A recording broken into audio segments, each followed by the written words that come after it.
Hello everyone, it's Dr. Kelly Cassidy here, clinical psychologist and owner at Prosper Health Collective in Booragoon and Canning Vale. Today I want to talk to you about obsessive-compulsive disorder. That's our theme for this month and something that we want to educate the public on and help people to understand this very serious and very debilitating condition that we do treat here at the practice. Now, it affects between 2 and 3% of the population, so we're talking at least 500,000 Australians here that are suffering with OCD, as it's often known. Now, it often starts in late adolescence and early adulthood, but it can affect children, and certainly I treat children who are presenting with OCD symptoms. As its name suggests, the condition is broken into both obsessions and compulsions.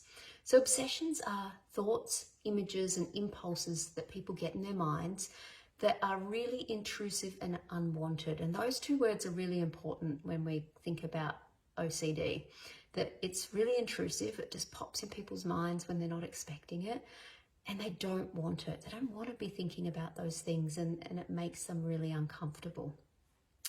The other side of it is the compulsions. Now, compulsions are repetitive, ritualistic type behaviors or actions. Sometimes they can be mental thoughts as well that are also excessive.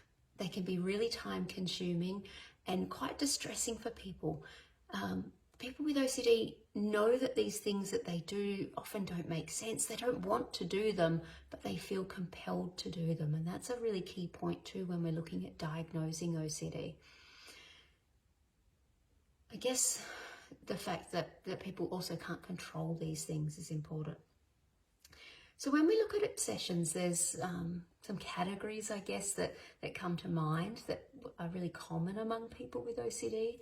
They might be about contamination. So that's things like, getting germs, getting sick, coming to harm either themselves or other people. If I don't do a certain thing, then my mum might die, is a common obsession that happens in OCD. Intrusive thoughts about things like sex, violence, accidents happening is really common. Obsessions around symmetry and things needing to be in order or just right, appearing in the right way. Obsessions around illness, religion, morality is another big one that often pops up for people. On the compulsion side, really these tend to be performed to prevent that feared thing happening. So if I'm worried that I've been contaminated by germs, then the compulsion might be to wash my hands to get rid of the germs so I don't get sick and I don't die, for instance. Now that on one level makes logical sense. However, if I have to wash my hands 50 times in a day, that no longer makes sense anymore. But as I said before, people with OCD are unable to control this. They know at an intellectual level that it doesn't make sense. However, they need to do it in order for that feared thing to not happen. So hand washing is a big one.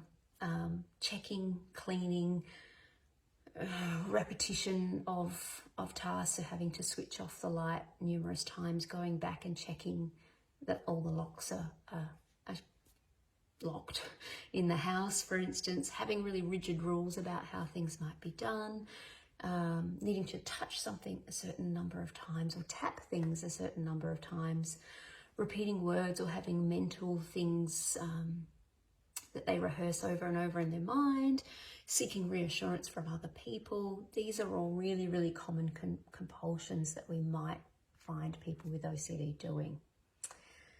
So I hope that gives you a bit of a flavour about what OCD is about. And clearly you can see that it goes well beyond what people sometimes assume out there in the general public. And I hear people say, oh, I'm a bit OCD about that. No, you're not. This is a really debilitating condition that has serious implications and really affects people's functioning. These rituals that they get caught up with can take hours and hours of their time and really impact on their quality of life. The good news for OCD is that there are good treatments out there.